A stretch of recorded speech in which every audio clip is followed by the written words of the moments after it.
কার চিঠি? Appointment letter. মানে? তুমি আমাকে সেদিন রেগে গিয়ে চড় মারার পর আমি বাড়ি থেকে বেরিয়ে গিয়েছিলাম। তখন আমি কয়েকটা চাকরির দরখাস্ত জমা দিই, তার মধ্যে একটা অ্যাপয়েন্টমেন্ট লেটার এসেছে। তার জন্য এত মন খারাপ করছো?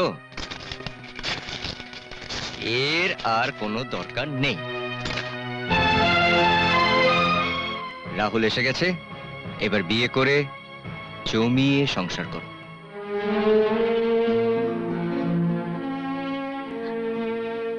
সাথী, সাথী কি হয়েছে? আমায় বলো। সাথী মুখ তোলো, সাথী,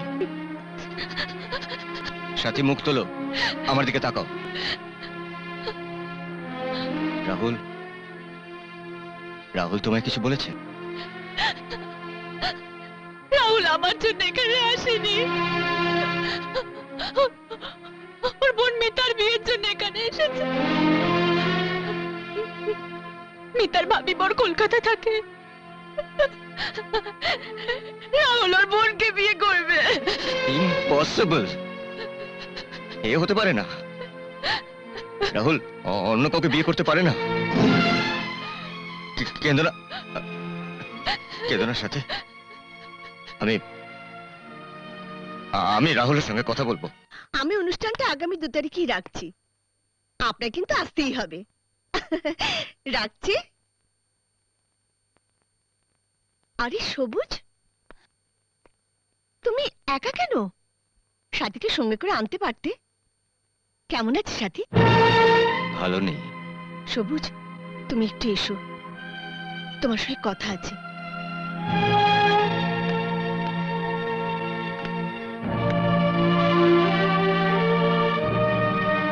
আমি জানি তুমি কেন এখানে এসেছো, কিন্তু এছাড়া আমার কোনো উপায় ছিল না।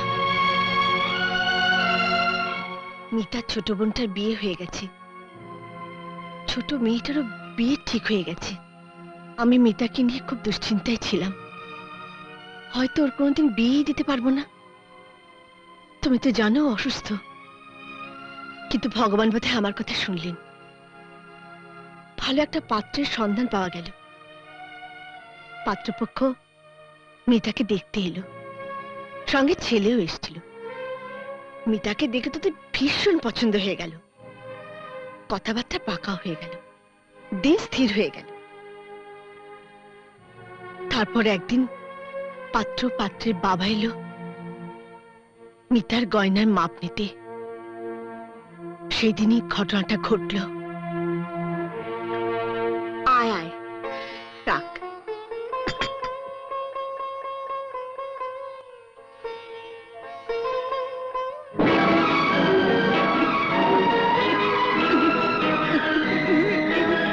দিদি, দিদি, মিতা, কি হলো?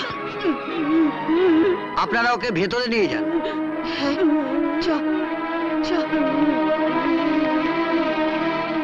আমার পক্ষে ওই মেয়েকে বিয়ে করা সম্ভব না। আপনারা সবকিছু জেনে শুনে লুকিয়ে মেয়ের বিয়ে দিচ্ছেন? এরকম একটা রোগ আছে এসব জেনেও? আমরা লুকোতে চাইনি, আমরা আপনাকে সব বলতাম, বিশ্বাস করুন। আমি জানি, কারণ আমার বোনেরও কিন্তু মৃগী আছে। তখন আমি কি করব বুঝে উঠতে পারছি না। এদিকে মিতা মনে মনে ছেলেটাকে পছন্দ করে ফেলেছে, তাছাড়া ওরকম পাত্র পাওয়াও যাবে না। কি বলবো তোমায়, মিতা সব সময় ঘরে বসে বসে কাঁদতো আর ভাবতো ও বুঝি আমাদের বোঝা। মেয়ের কষ্ট বুঝতে পারতাম, তাই তো পাত্রপক্ষকে বারবার অনুরোধ করেছি মিতাকে যেন ওদের ঘরে বউ করে নিয়ে যায়। পাত্রপক্ষ আমাকে একটা অদ্ভুত প্রস্তাব দিল, ওরা মিতাকে বউ করে নিয়ে যেতে পারে যদি ওদের বোনকে রাহুল বিয়ে করে। তাই তো আমরা এই বিয়েতে মত দিলাম। আর সাথে? না বাবা, তুমি ভুলেও এ কথা উচ্চারণ করো না। মিতা যদি একবার জানতে পারে, ও নিজেই তাহলে বিয়েটা ভেঙে দেবে। আর মানসিক আঘাতে আরো অসুস্থ হয়ে পড়বে। ঠিক আছে, আমি দেখছি, কিছু একটা উপায় তো বার করতেই হবে। রাহুল কোথায়? সাথের মুখে সব কথা শুনে অনেক রাগ করে আমি তোর এখানে এসেছিলাম, কিন্তু এখন বুঝতে পারছি এই ক্ষেত্রে তোর কিছু করার নেই। কিন্তু দেখ, সাথের দিকটা তো তোকে একবার ভাবতে হবে। দাদা হিসেবে তোর যেরকম একটা কর্তব্য আছে, সাথীর ওপর তো তোর একটা কর্তব্য আছে। তাছাড়া মেয়েটা 2 বছর তোর পথে বসে আছে। এই পরিস্থিতিতে আমার কি করা উচিত তুই বল? একদিকে অবিবাহিত বোন, আর একদিকে সাথী। তুই বল, আমি কি ডিসিশন নেব? তোকে কিচ্ছু করতে হবে না, যা করার আমি করব। তুই কি করবি? তুই যে মেয়েটাকে বিয়ে করতে যাচ্ছিস, সেই মেয়েটাকে যদি আমি বিয়ে করি, সবুজ, পাত্র হিসেবে তো আমি খারাপ নই। আজ আমার কাছে বাড়ি গাড়ি সব আছে। কিন্তু ওরা কি রাজি হবে? আমি কথা বলবো ওদের সাথে। সবই তো বুঝলাম। ভাগ্য ভালো যে আমার বোন এখনো কোনো পাত্র দেখেনি। যদিও অসুস্থ মেয়ের বিয়ে হচ্ছে, এটাই অনেক ঢের।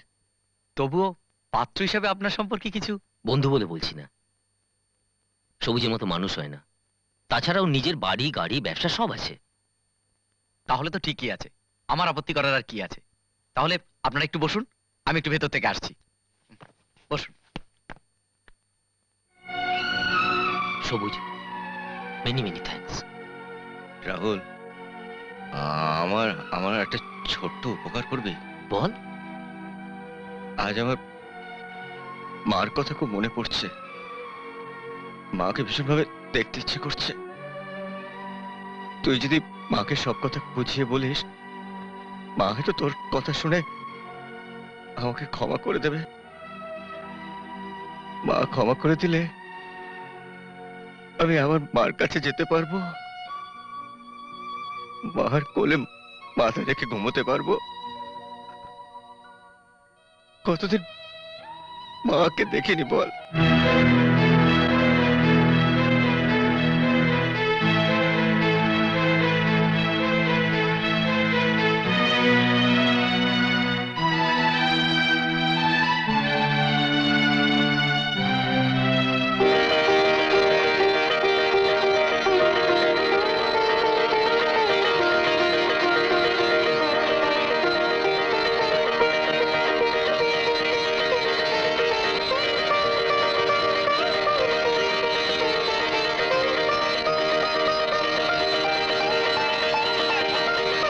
সবুজ, এসব কি হচ্ছে?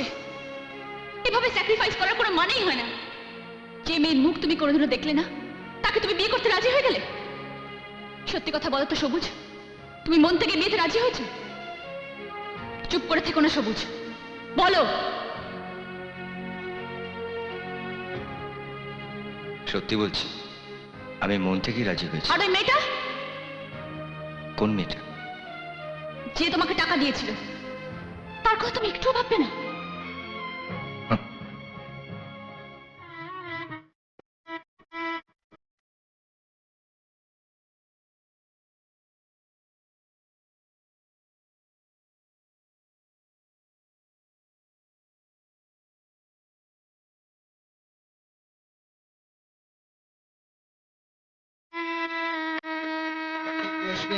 শুভ বিবাহ কর্মং অভূত স্বস্তি স্বস্তি ভবন্তু ভবন্তু স্বস্তি ভবন্তু ভবন্তু কর্তব্যস্মি শুভ বিবাহ কর্মং অভূত বৃদ্ধিং ভবন্তু ভবন্তু বৃদ্ধিং ভবন্তু ভবন্তু বৃদ্ধিং ভবন্তু ভবন্তু নমো ঋদ্ধতাং নমো। Hey, mister, what is this? কি হচ্ছে সব? ওঠো, ওঠো বলছি। কি হলো? কথা কানে যাচ্ছে না? ওঠো বলছি।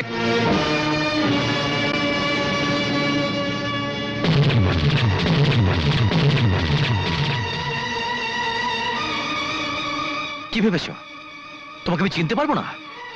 ঠক চোর, এখানে মিথ্যে পরিচয় দিয়ে আবার বিয়ে করছো। কতবার বিয়ে করবে দেবী? এসব আপনি কি বলছেন?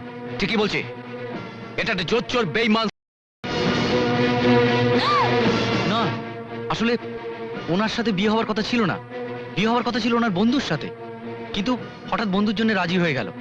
আর আমিও দেখলাম দুটো বিয়ে একসাথে হয়ে যাবে, সেজন্য আমিও রাজি হয়ে গেলাম। বিয়ে করতে রাজি হয়েছে? হ্যাঁ, কিন্তু এটা ওর কত নম্বর বিয়ে সেটা খবর নিয়েছো?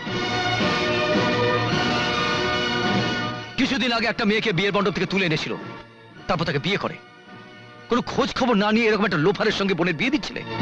ভাগ্য ভালো যে আমি খবরটা পেয়ে চলে এসেছি। এই তো সে মেয়ে। স্যার, স্যার আপনি ভুল করছেন। আমরা দুজনে একসাথে এক বাড়িতে 2 বছর ছিলাম, সেটা সত্যি, কিন্তু ওর কোনো দোষ নেই। কোনো কিন্তু নয়, তোমরা দিন রাত 2 বছর একসাথে কাটালে, তাও বলতে চাও তোমাদের মধ্যে কিছু হয়নি? মুখ সামলে! Don't shout. ভালোবাসার জন্য যত সাহায্যের প্রয়োজন হয় আমি করি, কিন্তু কোনো নোংরা মুখ আমি সাপোর্ট করি না। আন্ডারস্ট্যান্ড? এই বিয়ে বন্ধ করো। উনি ঠিকই বলেছেন। আপনি একটি মেয়েকে নিয়ে একসঙ্গে 2 বছর একসাথে ছিলেন, সেরকম একটি ছেলের সাথে আমার বোনের বিয়ে দেওয়া সম্ভব নয়। এই প্লিজ শোনো শান্ত আমার আপনাকে একটা কথা বলি রাহুল বাবু, আমার বোন যদি লগ্নভ্রষ্টা হয়, আপনার বোনও কিন্তু লগ্নভ্রষ্টা হবে। এখন আপনি ঠিক করুন, আপনি কি করবেন? না বল ইজ ইন ইওর কোর্ট।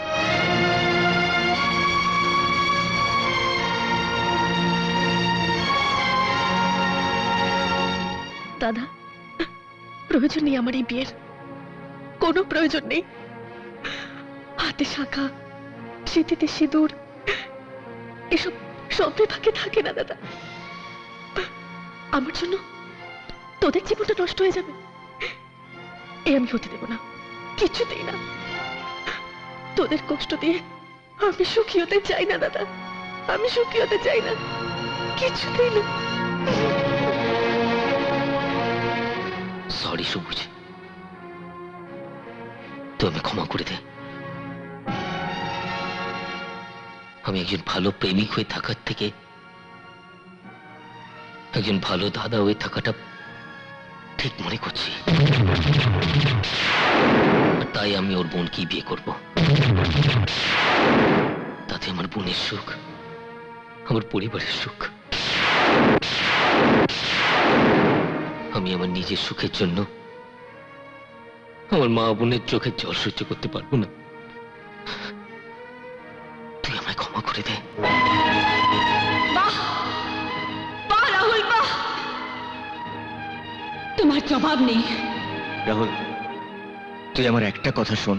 না সবুজ, না, তুমি আর কোনো কথা বলবে না। যা বলার আমি বলবো। আজকের পর আমার পক্ষে ওকে আর বিয়ে করা সম্ভব নয়। ও কোনোদিন আমার কথা ভাবেনি, ও সবসময় পরিবারের কথা ভেবেছে। যে কোনোদিন আমার কথা ভাবেনি, তাকে বিয়ে করে আমি সুখী হতে পারবো না। সবুজ, ওকে ওর মতো বিয়ে করতে দাও। আজ থেকে আমি তোমাকে মুক্তি দিলাম, আমি তোমাকে মুক্তি দিলাম।